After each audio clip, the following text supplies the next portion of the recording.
Entonces en esta tarde, iglesia, yo les voy a poner un pequeño contexto sobre la vida de Saúl. ¿Cuántos han oído o han leído la historia de Saúl? Dios lo escogió sobre el pueblo como el primer y el nuevo rey de Israel, para que fuera, digamos, esa cabeza o para que fuera ese líder político del pueblo de Israel, porque Israel vio a los demás pueblos que tenían reyes, que tenían sus gobernantes, y le pidieron a Samuel el profeta: danos un rey, dile al Señor, al Dios Todopoderoso, que nos dé un rey. Y así lo hizo el Señor, y puso sus ojos sobre Saúl. Amén. De pronto Saúl halló gracia delante de los ojos del Dios Altísimo, del Rey de Reyes y Señor de Señores.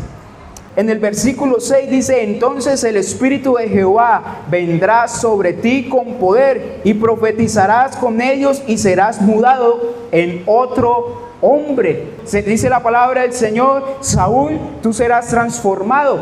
¿Y cuántos de nosotros, cuando tenemos ese encuentro con el Señor, nuestras vidas han sido marcadas, iglesia? ¿Cuántos dicen amén? Que nuestras vidas, cuando se encuentran con el Señor, son transformadas. Nuestro corazón, nuestra mente, nuestro espíritu son hechos nuevos. Por eso dice la palabra del Señor: pondré sobre ti mi espíritu, pondré sobre ti mis fuerzas. Y entonces, iglesia, el Señor nos quiere bendecir, amén. El Señor quiere darnos cosas buenas. El Señor quiere derramar de su espíritu sin medida sobre cada uno de nosotros. ¿Cuántos se alegran por esa noticia? ¿Cuántos pueden levantar sus manos y decir conmigo: Señor, yo necesito de tu espíritu, yo necesito, Señor, de tu presencia? Y qué afortunado y qué dichoso fue Saúl. Dios pudo escoger a cualquier otro hombre, pero escogió a Saúl y le dijo: sobre ti pondré mi espíritu, sobre ti, Saúl, pondré mis fuerzas. Y cuando todo esto acontezca, haz lo que está en tus manos, porque yo estoy contigo. ¿Cuántos se alegrarían escuchar de parte de Dios en cada uno de nosotros: haz lo que está en tus manos, porque yo, Jehová, estoy contigo, iglesia? Dice la palabra que Dios quiere derramar de su espíritu sin medida. Quiere llenarnos hasta saturarnos, llenar nuestro corazón. Y afortunado fue Saúl de poder encontrar esa gran bendición de parte del Señor. Pero si nosotros podemos ir al capítulo 15, en el versículo 1. Pues Samuel dijo a Saúl: Jehová me envió a que te ungiese por rey sobre su pueblo Israel. Ahora pues, está atento a las palabras de Jehová. Así ha dicho Jehová de los ejércitos: yo castigaré lo que hizo Amalek a Israel al oponérsele en el camino cuando subía de Egipto. Aquí podemos encontrar que el profeta ungió ¿a quién? A Saúl como rey de Israel, ¿cierto? Fue posesionado como aquel hombre de parte del Señor. Pero si seguimos leyendo en el versículo 9, ¿qué dice el versículo 9, iglesia? Dice la palabra: y Saúl y el pueblo perdonaron a Agag y a lo mejor de las ovejas y del ganado mayor, de los animales engordados, de los carneros y de todo lo bueno, y no lo quisieron destruir, mas todo lo que era vil y despreciable, eso sí, lo destruyeron. Pero la orden de Dios fue que todo tenía que ser destruido. Pero ¿qué pasó con el pueblo y qué pasó con Saúl? Dice que se quedaron con lo mejor que había en esa tierra. O sea, iglesia, desobedeció el mandato del Señor. El hombre que había sido ungido como rey de Israel, el hombre que había recibido esa palabra de parte del Señor: sobre ti pondré mi espíritu. Saúl, tú serás mudado a un nuevo hombre. Saúl, tú tendrás mis fuerzas. Saúl, lo que tú hagas en tus manos, así será, porque yo estoy contigo. Pero ¿qué pasó con Saúl? Se apresuró y desobedeció la palabra del Señor, el mandato del Señor. ¿Y qué dice en el versículo 10? Y vino palabra de Jehová a Samuel diciendo: me pesa haber puesto por rey a Saúl, porque se ha vuelto de en pos de mí, y no ha cumplido mis palabras. Y se ha apesumbrado Samuel, y clamó a Jehová toda aquella noche. Mire el contraste que hay en la palabra del Señor, en la vida de ese hombre, en cómo Dios puso su mirada en la vida de esa persona y en cómo de pronto unos capítulos después Saúl desobedeció la palabra del Señor, tanto así que Dios dijo: me pesó haber ungido a este hombre o haber escogido a Saúl como el rey de Israel. ¿Por qué? Porque su corazón era contrario a lo que Dios estaba mandando, era contrario a lo que Dios estaba diciendo. Ya que le he puesto en contexto la vida de Saúl, iglesia, en cómo el Señor lo llamó y en cómo Saúl, desperdició su oportunidad. Nosotros podemos ver, iglesia, que el Señor nos ha llamado a cada uno de nosotros. ¿Cuántos pueden decir amén? Que el Señor nos ha llamado con un propósito, que el Señor quiere bendecir su vida, quiere bendecir mi vida, iglesia, quiere poner su presencia en nuestras vidas, quiere poner su espíritu en cada uno de nosotros. El Señor quiere abrir las puertas de los cielos sobre su vida, sobre mi vida. El Señor quiere bendecir a su pueblo, el Señor quiere derramar de sus bendiciones sobre usted y sobre mí. Si usted puede levantar sus manos y decir: el Señor quiere bendecir mis manos, el Señor quiere bendecir mi vida. ¿Cuántos lo creen en esta noche? Porque Dios es bueno, iglesia, y el Señor quiere derramar de sus bendiciones sobre nuestras vidas. Si lo hizo con Saúl, también lo puede hacer con usted y también lo puede hacer conmigo. ¿Por qué le traigo de ejemplo la vida de Saúl, el rey de Israel, al que Dios ungió como el rey de su pueblo? Para que no cometamos, iglesia, el mismo error que cometió Saúl. Por eso, iglesia, el mensaje y la palabra que hoy les traigo de parte del Señor son 5 obstáculos que impiden o que estorban tu bendición. Como en la palabra de esta noche, 5 obstáculos que impiden o estorban la bendición de Dios en tu vida. Si tú te has preguntado, iglesia, en algún momento de tu vida: ¿por qué yo no soy bendecido?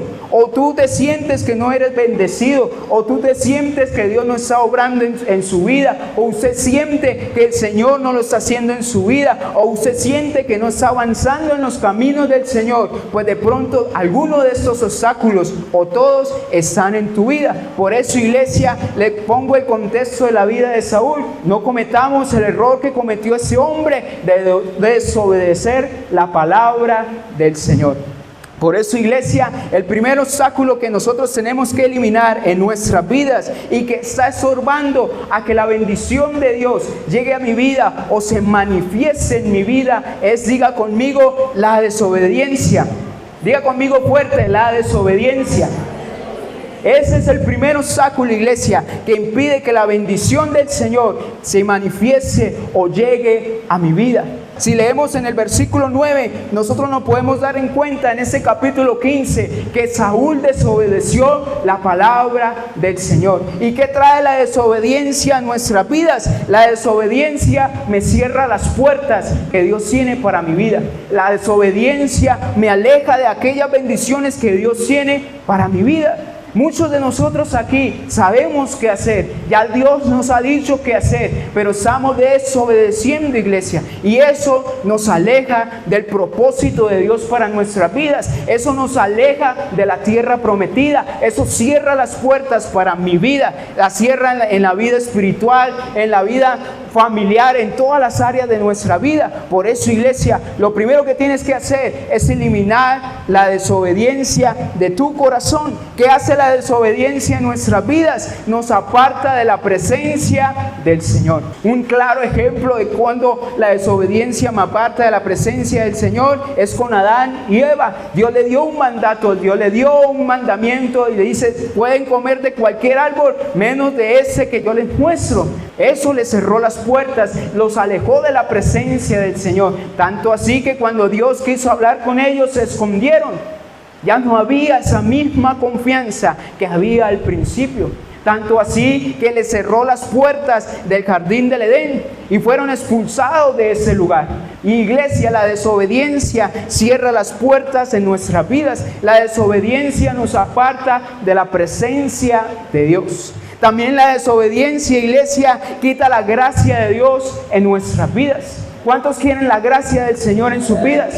¿Qué es la gracia del Señor? Dice la palabra, ese don inmerecido. Pero la gracia de Dios es también cuando Él me da su favor, cuando Él abre las puertas, cuando esas puertas parecen imposibles, parecen diseñadas para otros más capaces, más capacitados. Ahí viene la presencia de Dios y las abre para su pueblo, las abre para su iglesia. Pero ¿qué hace la desobediencia? Cierra esas puertas, me aleja de esa bendición de Dios. Iglesia, ¿tú quieres ver la bendición del Señor? Aléjate de la desobediencia. ¿Qué hace la desobediencia, iglesia? Abre las puertas al enemigo. Le da autoridad al enemigo para tocarme. Le da autoridad al enemigo para tocar mi casa, mi familia. ¿Qué hizo Adán y Eva cuando desobedecieron al Señor? Pensaron hacer algo bueno, pero les abrió las puertas a Satanás. Le entregó autoridad a Satanás sobre sus vidas. Iglesia, si tú no quieres que el enemigo esté en tu casa, en tu familia, aléjate de la desobediencia, de lo que tú ya sabes, de que tienes que alejarte, de lo que ya te ha dicho el Señor que tienes que renunciar, de lo que ya te ha dicho el Señor que tienes que dejar. Y esa palabra, iglesia, es para cada uno de nosotros. Aléjate de la desobediencia. Y cuando hablo, iglesia, de alejarnos de la desobediencia, no son de unas normas, de unas reglas religiosas impuestas por un hombre, sino de lo que dice la palabra de Dios para mi vida, de buscar su presencia, de entregar mi corazón y rendir mi orgullo delante de su presencia, de no buscar mi voluntad, sino buscar hacer la voluntad de Dios para mi vida. Por eso, iglesia, en esta noche el Señor nos manda a renunciar a la desobediencia, a renunciar a aquello que nos aparta del Señor. Tú quieres ver puertas abiertas en tu vida, tú quieres la gracia de Dios en tu vida, tú quieres la presencia de Dios en tu vida, tú quieres que el enemigo huya por 7 caminos. Obedece al Señor, obedece la palabra del Señor, obedece lo que ya el Señor te ha hablado, lo que ya el Señor me ha hablado en mi vida. Por eso, iglesia, lo primero es dejémonos de la desobediencia. Claro ejemplo está en Saúl. Fue ungido, recibió el Espíritu de Dios, recibió las fuerzas del Señor, pero cuando desobedeció, Dios lo desechó. Dios lo apartó de su presencia. Era el ungido, era el llamado, era el rey de Israel, pero Dios no tiene favoritos. Puede ser el más ungido, puede ser el más obediente, pero el día que falle, si no hay un arrepentimiento, si no hay un corazón que se disponga al Señor, esa desobediencia abre puertas al enemigo y el enemigo puede traer destrucción a nuestras vidas. Por eso, iglesia, es momento de alinear nuestro camino delante de la presencia del Señor. ¿Cuántos dicen amén en esta tarde? El segundo punto, iglesia, el segundo obstáculo que está impidiendo la bendición de Dios en mi vida, en mi casa, en mi familia, que esa bendición o esa promesa de Dios se haga en mi vida, diga conmigo, es el orgullo. Diga fuerte conmigo, el orgullo. Lo segundo, iglesia, lo que tú tienes que alejarte o a lo que tú tienes que renunciar es el orgullo, o es lo que nosotros como cristianos llamamos el yo, el viejo hombre. ¿Qué hace el orgullo en nuestras vidas? Un corazón orgulloso siempre se enjuaga las manos. Un claro ejemplo fue Poncio Pilatos, se enjuagó sus manos. Yo no tengo responsabilidad sobre la vida de esa persona. Un corazón orgulloso, iglesia, es aquel que se enjuaga sus manos, es aquel que encubre su pecado, es aquel que no lo confiesa. Por eso dice el salmista, encubrí mi pecado y cuando lo hice mis huesos se envanecieron, mis huesos se enfermaron. Pero cuando yo fui a la presencia del Señor y confesé mi pecado delante de Él, Dios fue justo y fiel para perdonar mis pecados. Él me limpió y fui más blanco que la nieve, fui más blanco que la lana, dice el salmista. Por eso, iglesia, un corazón orgulloso tenemos que llevarlo a la cruz. Un corazón orgulloso tenemos que sacarlo de nuestras vidas. Un corazón orgulloso nos impide sentir la presencia del Señor. Vamos a leer, iglesia, en el capítulo 15, ahí mismo en el versículo 24, que dice la palabra del Señor. Entonces Saúl dijo a Samuel, yo he pecado, pues he quebrantado el mandamiento de Jehová y tus palabras, porque temí al pueblo y consentí a la voz de ellos. Perdona pues ahora mi pecado. y vuelve conmigo para que adore a Jehová. Y Samuel respondió a Saúl: no volveré contigo, porque desechaste la palabra de Jehová, y Jehová te ha desechado para que no seas rey sobre Israel. Y volviéndose Samuel para irse, él se asió de la punta de su manto, y dice la palabra, se rasgó. Entonces Samuel le dijo: Jehová ha rasgado hoy de ti el reino de Israel, y lo ha dado prójimo tuyo mejor que tú, dice la palabra del Señor. Pero ¿cuál fue, digamos, la excusa o cuál fue el argumento que Saúl puso delante del profeta? El pueblo me obligó. ¿Sí? No quise quedar mal con el pueblo, no quise quedar mal con las personas. Por eso fue la causa de yo pecar, por eso fue la causa de que yo desobedecí. Que podemos ver ahí en Saúl un corazón orgulloso, que le importaba más la opinión del pueblo que la opinión del que lo llamó, lo ungió y lo escogió para ser el rey de Israel. Un corazón orgulloso se enjuaga sus manos, no acepta su responsabilidad, no acepta su pecado, así como lo hizo Saúl. ¿Y qué dice la palabra del Señor en el versículo 30? Y Saúl le dijo, o sea, Samuel: yo he pecado, pero te ruego que me honres delante de los ancianos de mi pueblo y delante de Israel, y vuelvas conmigo para que adore a Jehová tu Dios. Mire lo que dice ese versículo, iglesia. Si nosotros lo vamos a detallar: yo he pecado, pero te ruego que me honres delante de los ancianos. ¿Qué le importaba más a Saúl en ese momento? Su reputación delante de las personas. No me hagas quedar mal delante de las personas, Samuel. A veces nos preguntamos, pero ¿por qué Dios tuvo misericordia con David, que cometió, digamos, a nuestros ojos un pecado peor que el de Saúl?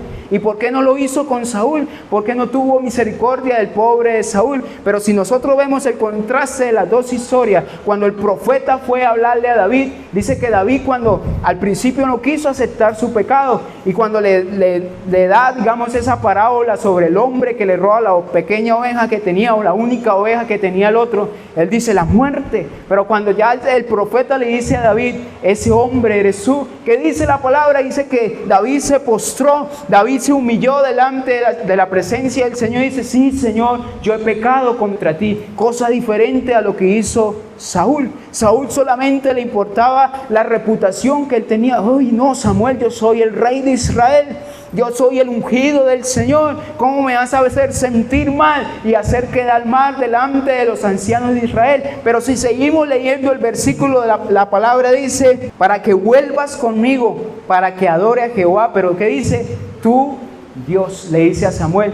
¿Sí? Es como decirle: hermano, vamos a adorar a Jehová, tu Dios. Ahí dice, él no dice mi Dios. Saúl no dice él es mi Dios. No reconoce a Dios, a Jehová, el que lo ungió, como su Dios. Por eso su corazón estaba alejado del Señor. Le dice al profeta: profeta, venga, no me hagas quedar mal delante de los ancianos, delante del pueblo, delante del pastor. Vamos a adorar a Jehová, vamos a adorar al Señor, tu Dios, porque no es mi Dios. ¿Qué era a lo que estaba aferrado Saúl? No era que estaba aferrado a la presencia del Señor, como si lo estaba David, que lo más preciado que David en sus salmos decía es habitar en la presencia del Señor, es habitar bajo el abrigo del Altísimo, es estar en tu casa, Señor, es que tú me escondas en tu presencia. Lo más preciado para David no era su reinado, no era su corona, su trono, su fama. Lo más preciado para David era la presencia de Dios en su vida, era poder entrar en la presencia del Señor y aunque falló, aunque pecó, decirle: Señor, he pecado, pero aquí estoy, Señor.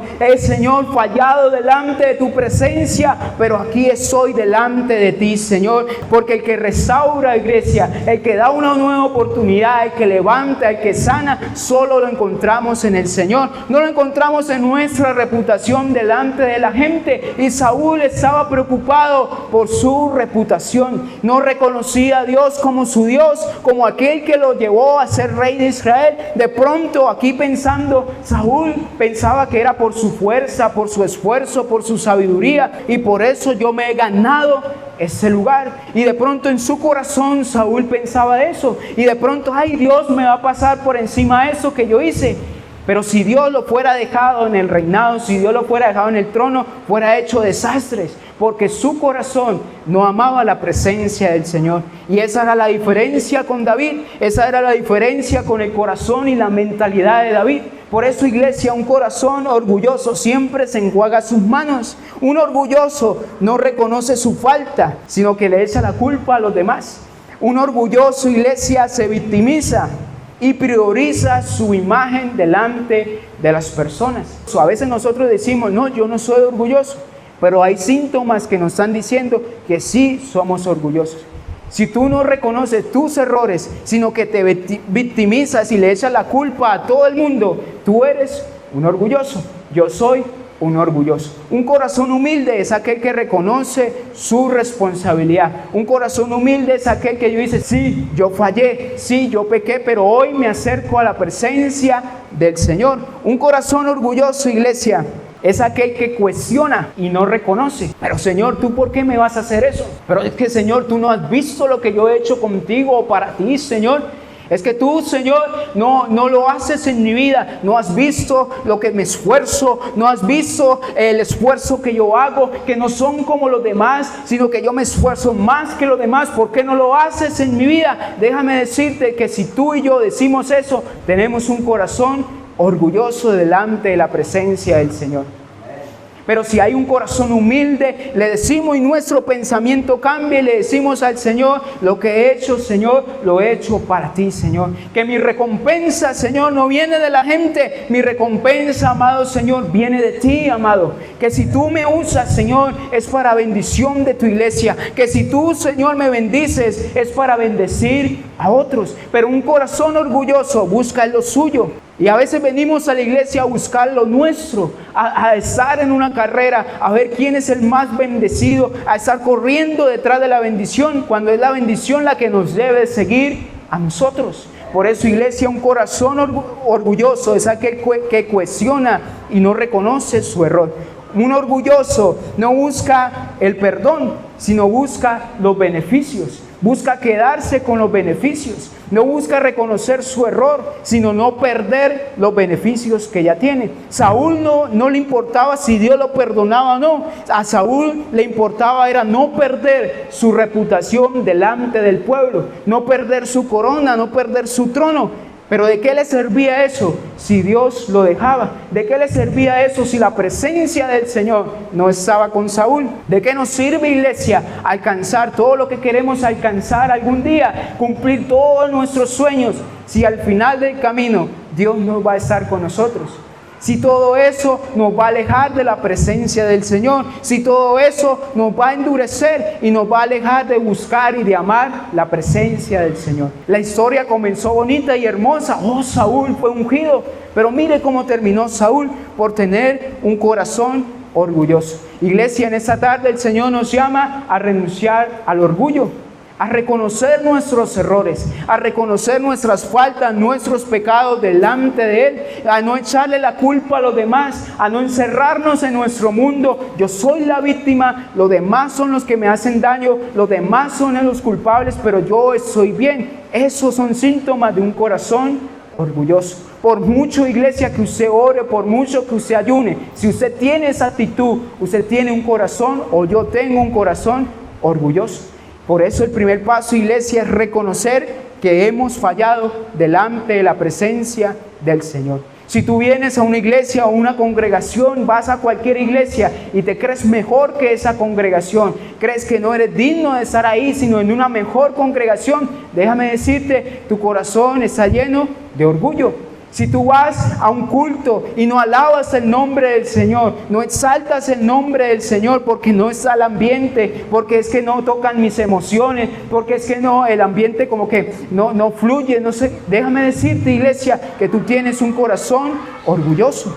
Si tú vienes a la iglesia e ignoras lo que de pronto el Señor te dice porque tal persona lo dijo, porque tal persona lo hace o porque tal persona es ahí y tú lo menosprecias, déjame decirte que si somos así, somos orgullosos. Que si tenemos un pensamiento, iglesia, de solo buscar lo nuestro, de solo buscar mi bendición y no importar mi hermano, de no importarme la vida del que está a mi lado, déjeme decirte que somos orgullosos. Si cuando el Señor nos habla y en vez de reconocerle, cuestionamos, déjeme decirle que hay orgullo en nuestro corazón. Y déjeme decirle también, iglesia, que eso está estorbando a que la bendición de Dios llegue a su vida y que la bendición de Dios llegue a mi vida. Si tú quieres la bendición del Señor, si yo quiero la bendición de Dios en mi vida, debemos renunciar al orgullo, debemos renunciar a la desobediencia. Como tercer obstáculo, iglesia, en nuestras vidas y que nos impide buscar la presencia de Dios, recibir la bendición del Señor,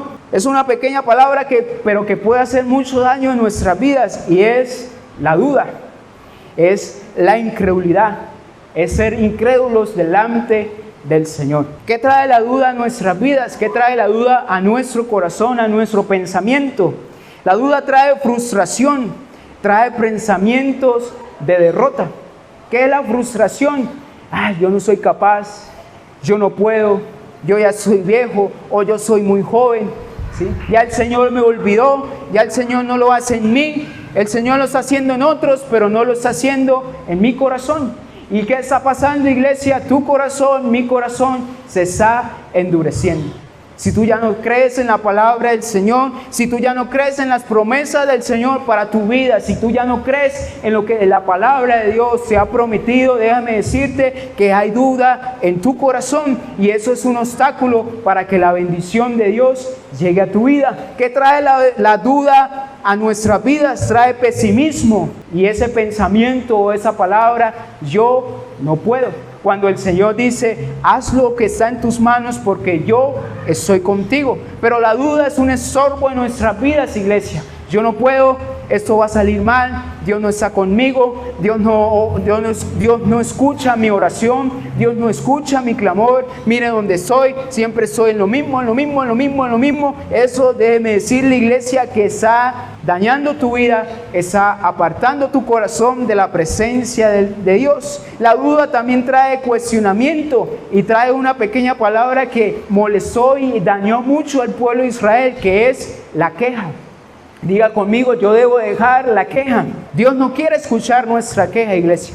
Dios quiere escuchar nuestra alabanza, nuestra adoración, nuestro agradecimiento. Si tú te quejas, iglesia, de tu condición y tú dices, Señor, yo te he buscado, Señor, yo te busco, yo voy a tu iglesia, yo voy a tu casa, yo oro, Señor, y yo veo que los demás, Señor, sí son bendecidos. Déjame decirte que en ti hay duda, que en ti hay incredulidad, que en ti hay queja, y el Señor no quiere hacer eso. El Señor quiere bendecir tu vida, iglesia. El Señor quiere que su presencia esté en su vida. Y la bendición de Dios para nuestras vidas, iglesia, no es solamente plata, dinero, joyas, casas. La bendición de Dios es que su presencia esté en mi vida. La bendición de Dios es ver con salud a mi hijo, a mi hija. La bendición de Dios es ver a mi padre y a mi madre en mi casa. La bendición del Señor, iglesia, es poderme ir a acostar y decir, en paz me acostaré y así mismo dormiré, porque el Señor me guarda, porque el Señor está conmigo, porque el Señor es el que me sustenta, porque el Señor es el que me provee. Cuando tú vas a tu trabajo o lo que tengas, por muy pequeño que sea, si Dios está contigo, ahí hay bendición. Que de pronto otros tengan algo mejor, pero si Dios está contigo, lo que tú hagas, lo que tú produzcas, hay bendición en tus manos, porque Dios está contigo. La palabra del Señor dice que Dios bendice la obra de nuestras manos.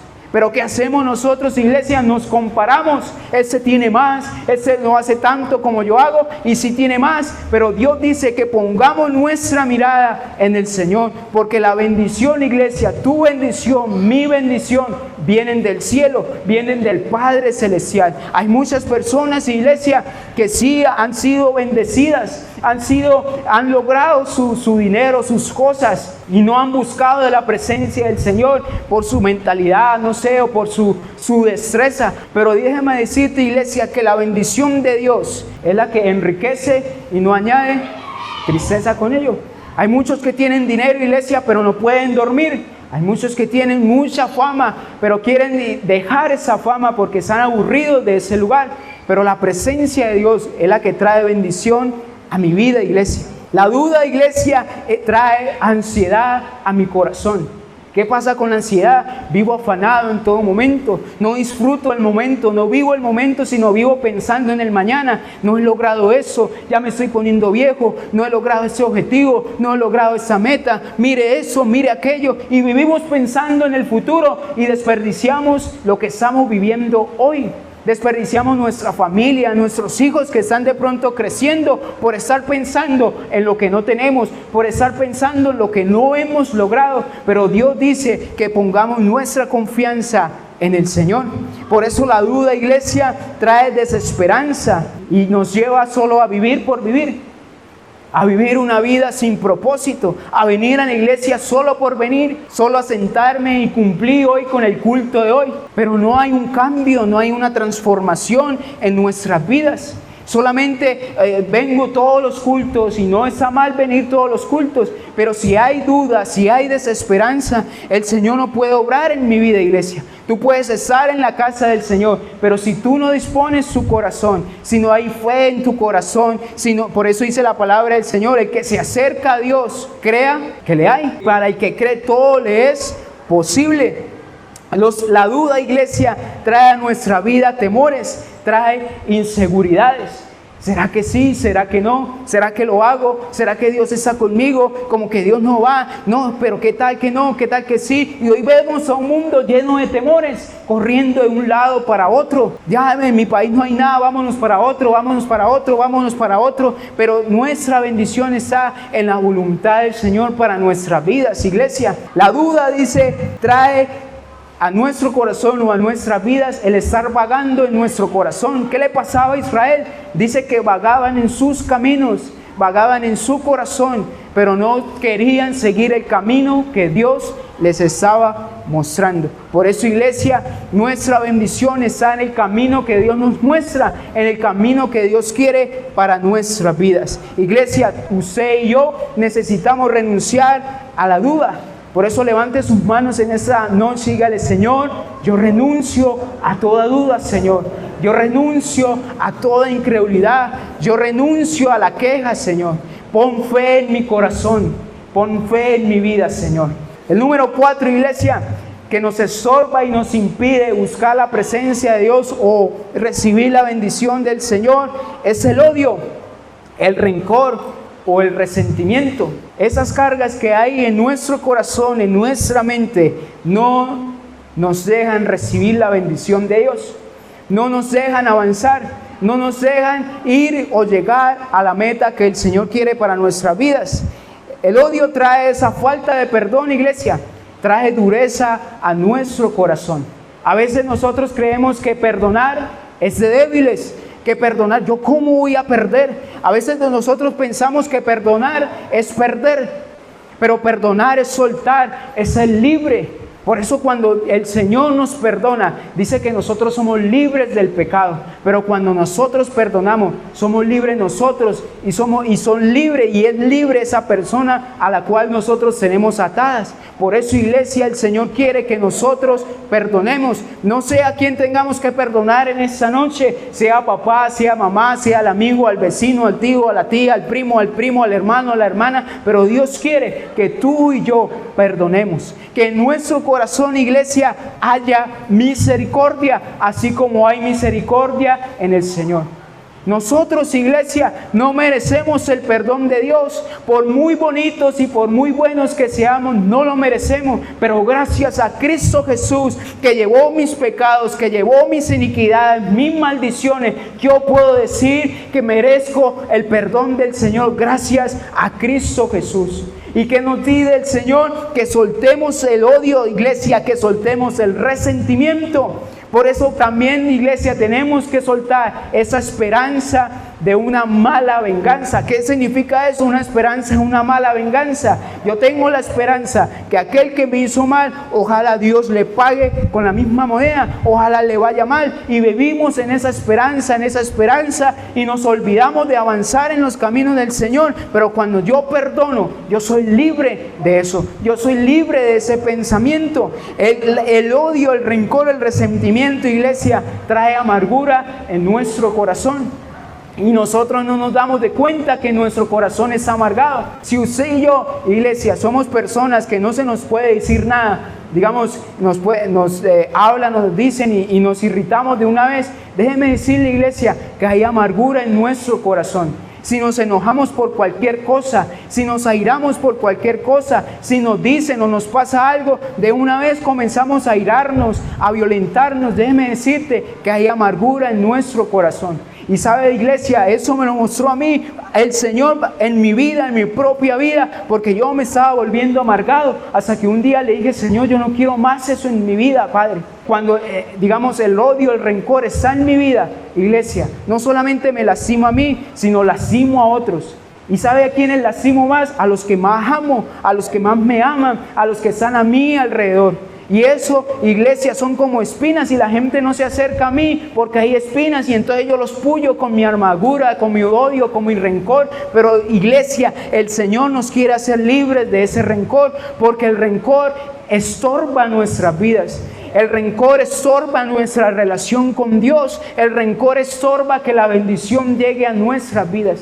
Muchas veces, iglesia, estamos siendo bendecidos, pero la amargura, el odio, el resentimiento nos hace ver lo contrario. Siempre soy mal, siempre soy. Pero si tú ves, iglesia, a tu alrededor, ve a sus hijos, ve a su casa, ve a su familia, y podrás ver que Dios se ha bendecido, podrás ver que Dios ha estado contigo. Por eso, iglesia, renuncia a la amargura, renuncia al enojo. No te encierres en tu propio mundo. A veces nos enseñan que lo más conveniente es reprimir y decir, a mí no me pasa nada, yo estoy bien con el Señor.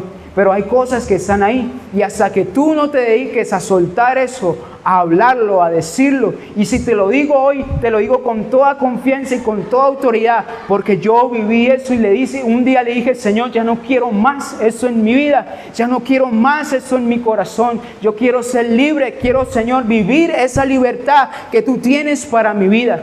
Por eso, iglesia, madurez no es reprimir las cosas. A mí no me pasa nada, yo soy súper bien. Cuando tu corazón está gritando, Señor, ayúdame, pero tú no hablas, tú no dices, tú no clamas al Señor.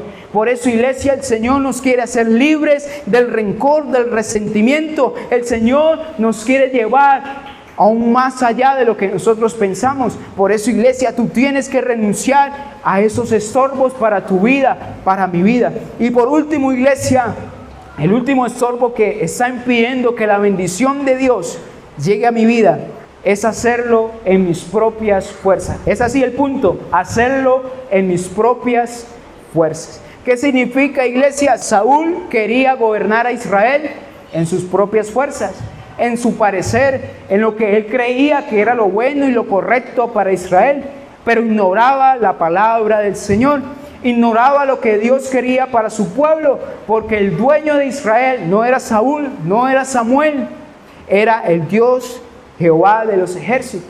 Iglesia, el dueño tuyo, el dueño mío, el dueño de este lugar, no somos nosotros, es el Señor. El que el Señor ha puesto autoridades, claro que sí, iglesia. Esto no es un mensaje de rebeldía o vamos a revolucionarnos todos, no. Porque Dios ha puesto las autoridades y hay que respetarlas. Pero tú y yo no somos el dueño de la iglesia. Tú y yo no somos el dueño de este lugar. Es el Señor. Y lo que el Señor quiere, eso es lo que nosotros tenemos que hacer. Por eso, iglesia, no lo hagas en tus fuerzas. Es que yo creo, es que yo pienso, es que yo opino.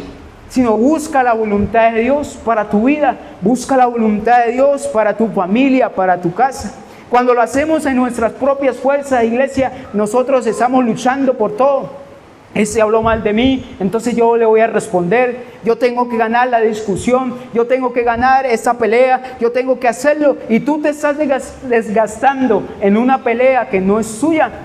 Por eso, iglesia, no lo hagas en tus fuerzas. Busca al Señor, busca su voluntad, busca lo que Dios quiere para tu vida, porque ahí encontrarás la bendición del Señor. ¿Sabe qué a veces nos pasa, iglesia? A veces nos contaminamos de todo lo que dice el mundo. Hay crisis, hay enfermedad, hay desempleo, hay tantas cosas que hay en el mundo, iglesia, que a veces como que eso nos viene y nos atrofia, nos amarga, nos llena de incredulidad. Pero la palabra de Dios dice, hijo, ven a mí. Dios nos dice que vayamos a su presencia, iglesia. Debemos dejar de huir de los planes de Dios. Dejemos de huir de la presencia del Señor. No hagamos lo de Jonás, que huía del plan del Señor. Huía por un rencor, por un resentimiento personal. Huía del Señor, pero donde él iba, a donde él imaginaba llegar, ahí estaba el Señor. Aun cuando estuvo en el vientre de ese gran pez, Dios estaba ahí. Y nunca pudo huir de la presencia de Dios hasta que le tocó obedecer. Por eso, iglesia, no retrases tu bendición. No huyas de lo que Dios quiere para tu vida. No huyas del plan que Dios tiene para tu vida, para tu casa, para tu familia.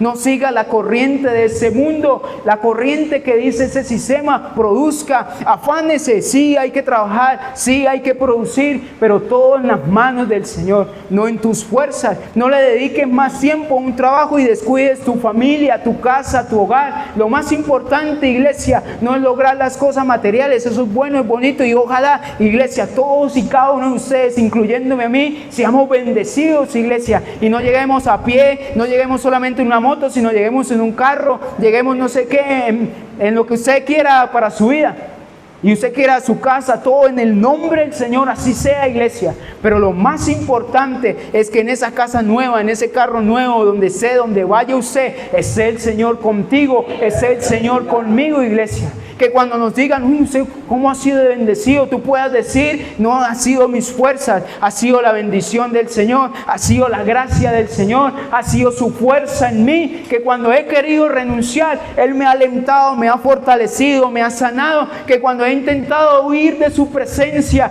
Él ha dicho: hijo, ven, no huyas de mí. Y el Señor no quiere que tú y yo huyamos de su presencia. No quiere que seamos unos cristianos duros, unos evangélicos duros, que no recibamos su palabra, sino que cada día estemos dispuestos a hacer lo que Él nos manda. Por eso, iglesia, renuncia a hacerlo en tus fuerzas y comienza a hacerlo en las fuerzas del Señor. Comienza a ir a lo secreto, no lo comiences a hacer a tu manera. Y dígale: Señor, primero hazlo en mí. Señor, dame la gracia, ponme en gracia, Dios, delante de mi familia, delante de mi casa. Como iglesia, digámosle al Señor: Señor, ponnos en gracia delante de ese barrio, Señor. Que cuando vean ese lugar, Señor, puedan verte a ti, Señor. Que cuando vean mi casa, mi hogar, mi familia, te puedan ver a ti. Y lo que tú, Señor, has hecho en mi vida, también lo puedas hacer en ellos. Y eso es lo que quiere, iglesia, Dios en nuestras vidas. Bendecirnos. ¿Cuántos dicen amén? ¿Cuántos quieren esa bendición cada día del Señor? Una iglesia bendecida es una iglesia que perdona. Una iglesia bendecida es la que ama la presencia de Dios. Una iglesia bendecida es aquella que busca la presencia de Dios, que ama. Una iglesia bendecida es aquel que es testimonio para otros. Por eso, iglesia, estos 5 estorbos, sácalos de su vida, porque están estorbando la bendición de Dios para ti. Saca la desobediencia de tu corazón, saca ese corazón orgulloso, saca ese rencor, ese resentimiento, saca esa duda, esa incredulidad. Déjalo de hacer en tus fuerzas y hazlo ahora en las fuerzas del Señor. Por eso, iglesia, si tú puedes levantar tus manos, dile al Señor en este